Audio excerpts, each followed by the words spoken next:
Salut les geeks et pas seulement, aujourd'hui je voulais vous présenter ça, c'est un petit boîtier avec des écouteurs, voici le modèle, c'est Banggood qui me les a envoyés gentiment pour que je vous fasse évidemment une petite promotion.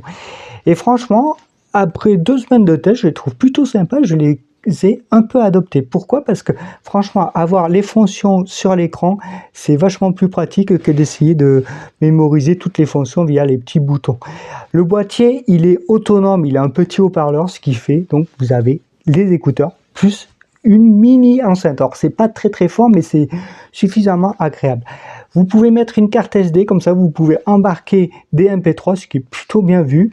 Et vous pouvez aussi enregistrer des messages avec le boîtier qui est totalement autonome, puisqu'il a un petit micro ici. Les écouteurs en eux-mêmes sont ANC, ils résistent à peu près à tout, aux chutes, parce que bon, c'est arrivé pas mal, et ils sont plutôt confortables. Le son, il est franchement net, 3 équaliseurs, donc c'est rock, pop ou basse. Moi je vous conseille le basse. Pour regarder des vidéos, il y a très peu de latence, d'ailleurs il y a un mode low latency et c'est parfait pour les jeux. Donc franchement les écouteurs ils sont plutôt bien. Côté autonomie, alors on n'est pas du tout sur ce qui est annoncé, ils annoncent 6 heures, franchement moi au bout de 4 heures vous avez le message low batterie à partir de 20% de charge.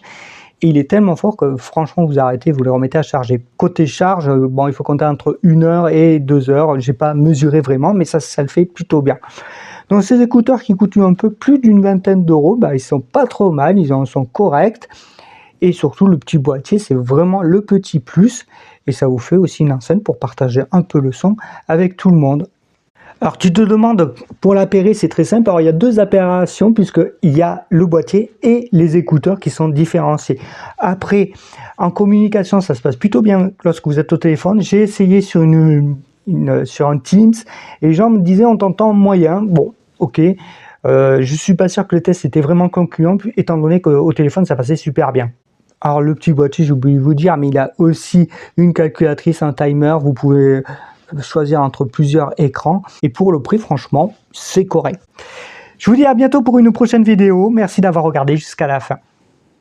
Je vous cacherai pas qu'au début j'ai eu un petit problème avec l'haut-parleur droite, il était mal chargé, mais ça s'est résolu avec le temps, après quelques charges il est redevenu tout à fait normal.